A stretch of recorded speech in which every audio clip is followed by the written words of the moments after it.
G'day everyone and welcome to another video. This one is once again Katsu, and it's been a while since I've done a video.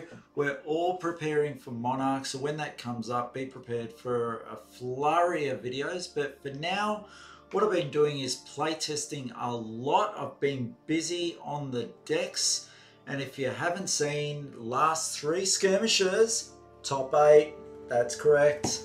Woo!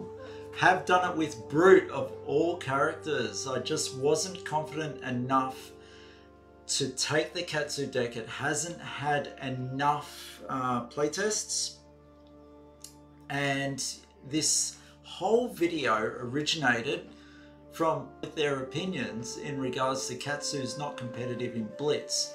So I'm out to prove it wrong, and I've taken quite a few scalps with this deck, and it just wasn't ready for skirmish yet, not on my playtest, and I wasn't willing to throw away a top 8 position that I knew I could achieve with Brute by trying to prove the point with Katsu.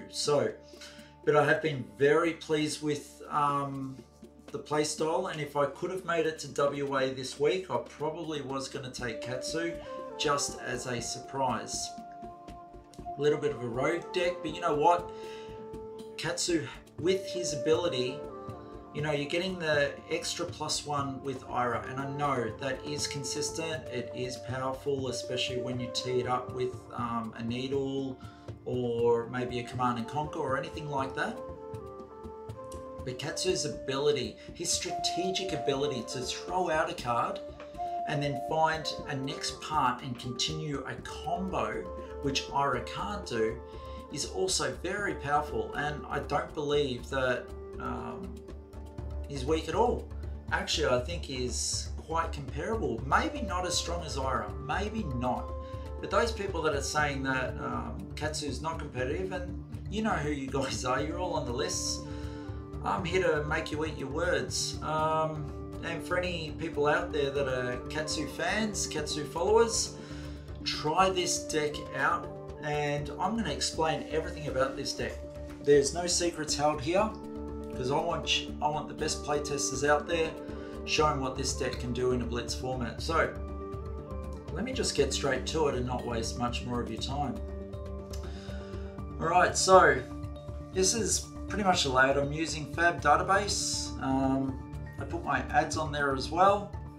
It's a great resource, and I think everyone should be using it. It really helps with deck design and just taking a look at everything. That's why I'm going to be using it for these videos as well. So now the whole layout of this is based off an Ira deck. I'm not going to hide that fact. Ira is very powerful, and they've found a very good aspect to Ira where it's Kadashi, probably second Kadashi or the Needle, and then followed up by one big attack, and you just consistently do that and get them out of there. They've started to add leg tap, they've started to try and put some other combos in, mainly the leg tap line, and I feel that Katsu can do it better. Even though they don't get the +1 on the damage, they can quite strategically set up a really good turn. And while Ira is consistent and just keeps pounding away every turn, they can literally play with just 2 cards in hand. With Katsu, I feel you've got probably 2 really good attack times where you're going to win the game from there, okay? So most of the game is going to follow a normal Ira line where you're going to be playing with your 2 cards, while also using the arsenal to set up either defenses or to prepare for your actual combo attack. Because once you've got 2 pieces of the puzzle, you go searching for the 3rd. You need an attack to hit though, and this is where I believe Katsu is a fair bit scarier, because they don't want them to hit. At least with Ira, that 3rd hit that comes in, you might take some of that damage, yeah? Comes through for 7, you might take 6. With Katsu, you can't afford that. If Katsu comes through with a 6 or a 7 attack, you need to block all of that due to the fear that they throw out for the next combo in the line. Sometimes if you've set it up right, you will already have the combo, so you've faked those cards out of their hand on that third attack, you've played your fourth, they haven't got enough to really defend and play the next round, where you can Katsu and really hurt them quite seriously. Mainly, the whole purpose of this deck is to make your opponent use their cards, yeah? And you're going to get that damage through. They can't defend for all of it, especially when you are going wide. Now, there are other cards that I've been thinking of, such as Scar for a Scar, or the one with the beastie running around where you show the top card. Oh, I'm live on camera and I've got a brain fart, can't think of it. But here we go, all right? So 2 ancestral empowerments, very important. Like, people don't expect it, and when they do, sometimes they don't block over enough. You know, you put an attack down for 6, they block for 6, you come through for an ancestral empowerment. It's just fantastic. It gives you the +1, gives you an extra card, which is so important. And there's so many cards in here that are 0 costs, and there's a lot of blues to fuel your activities and to pitch whenever you need that Katsu, okay? I've only got 1 blackout kick in this lineup. I switch between 2 and 1. 1 seems to be okay because it is a red, and I want to get the number of blues up to make sure I'm able to play every turn. Most of the cards block for 3. Which is very important, especially when you're playing like Ira and you just need to discard 2 for defense and then play with your other 2 cards. So just 1 blackout kick, that's the one that you really want to go searching for after a rising knee thrust. You got your flick flacks in there very much for the defense and to use your combo. There's plenty of combo cards in this deck to defend against that third attack or any other big attacks from any of the other people. Enough blues also to survive against Kano, which we had a game against some of the New Zealanders yesterday, and yeah, Katsu still didn't drop a game. This deck, I've only lost two games. One was a best of 3 versus Ira, and I dropped 1 game there. And of course against Luke's Warrior, it just kills me. But I did get close with this deck, yeah?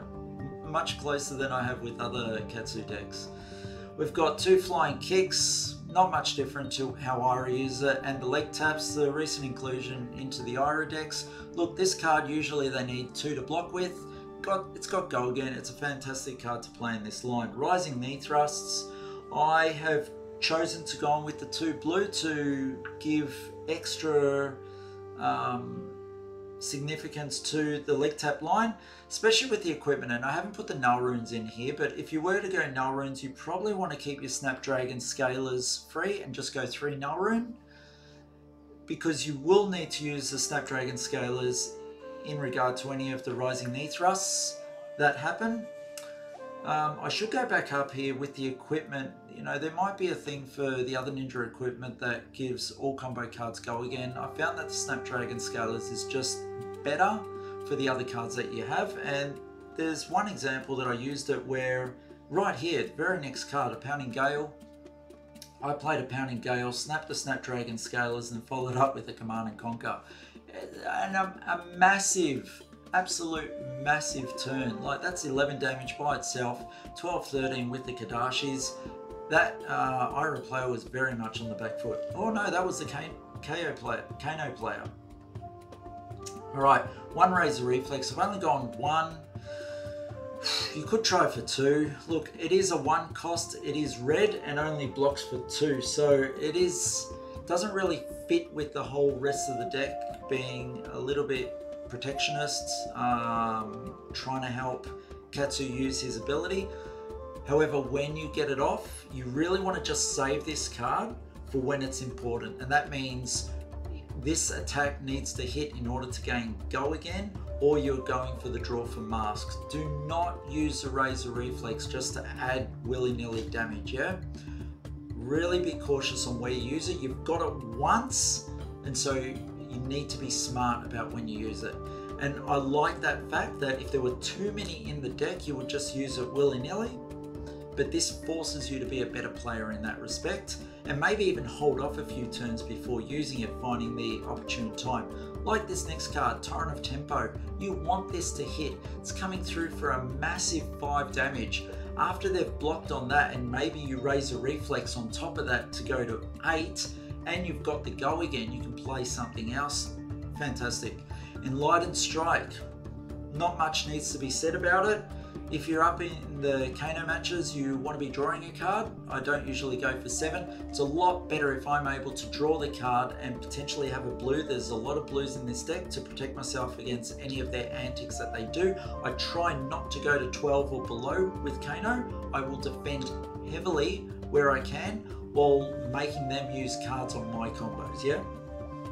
Alright, Crane Dance. Mainly used just for energy. Now there is a line in there for like Rushing River, Crane Dance, Find Center. I haven't used it myself. I don't see the real purpose with Katsu. I'd rather use the 0 costs and the blues to fuel Katsu's other abilities for the leg tap line.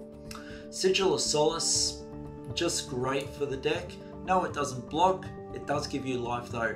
And there's been turns that this has saved me in the game where an extra 3 life, or in some cases an extra 6 life, one after the other, has really helped, you know, get over on the opponent and then really smash them while I can take another 6 damage on their attacks. Command and Conquer, just got one of them in there. I don't feel you need any more than that. Look, it is a 2 cost, you're not going to use your Razor Reflex on it, and it's just there for an attack and to get rid of that, you know, nagging little arsenal that they've got. Hurricane Technique, fantastic card, especially if you can use it in the combo and you've got 1 left. If you can make this hit, comes back to your hand, play it again. There's another excellent card for Razor Reflex to be played on. At this point, you really want to be saving up your Fyendal Spring Tunic and not spending it, because turns like this are what are going to win you the game. So if you've spent those 3 turns getting that Tunic up, be very careful on what you spend it on. If you're able to get a turn with a Rising Knee Thrust, break the Snapdragon Scalers, follow it through with a Hurricane Technique, play Razor Reflex on that Hurricane, take it back to your hand, use the 1 energy left on your Fyendal Spring Tunic and play that for another 4. You've just got so much momentum there and you're doing so much damage. Sometimes you might want to keep the Hurricane Technique and put it back in your arsenal to use on a future turn. That's up to you, but I found that using that Hurricane Technique is devastating, one right after the other. I prefer the Blackout Kick for the 7 damage, and usually I haven't got too much energy left over. But in those turns that I do, I look for that Hurricane Technique and I try and do that 9 damage, one right after each other. It's just fantastic. And if you're including Razor Reflex, that goes anywhere up to 12. Whelming Gust Wave is in there just for the energy or the pitch value for Katsu's ability. I couldn't find a better card. I used to only have 1 Soulbead Strike, but the Soulbead Strike is a 2 attack and a 3 defense and has go again.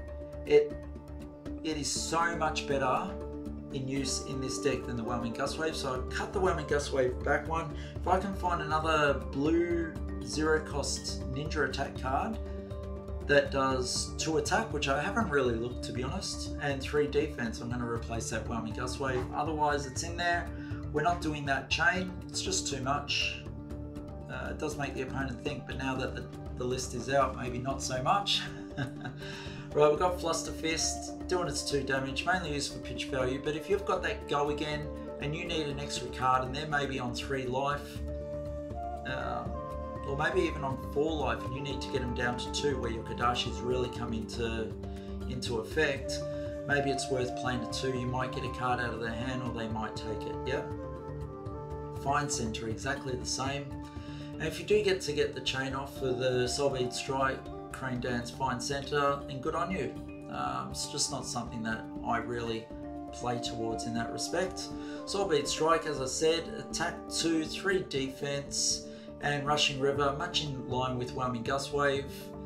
However, it does get the +1 with Torrent of Tempo. Okay, so that's pretty much the deck, guys. Look, Katsu is competitive, and yes, you don't get the +1 on that 2nd attack, but you do get a pitch where you can strategically go and look for one particular card that you need that you can't normally find in your hand. How many times has an Aura player sat across the table from you, with maybe a flick flack or two, which they're going to have to use for energy, maybe a flying kick. Yeah, maybe they just don't have the cards in hand for when they defend and when they attack. Maybe they draw all reds, yeah? You've got that ability as Katsu to pitch that and go look for a combo card that you need. Like results have shown in any of my local games that Katsu has lost very little games. I must have played about 10 games with this and lost about 8 so far. So pretty good on the stats. I want to start taking it to more of a competitive level and seeing how that goes. Please, if you're out there and you're interested, give it a go and see what you feel. I know there's decks out there that run the open the center line. I don't feel that for the energy use it's as effective, and you might get stuck with cards in hand. This is a lot freer example of it, but I'm happy to put it up against it and take on any challenges for it. Happy to be proven wrong, but for me, this is a competitive Katsu deck for the Blitz format. Happy to hear if you agree or disagree. See you all.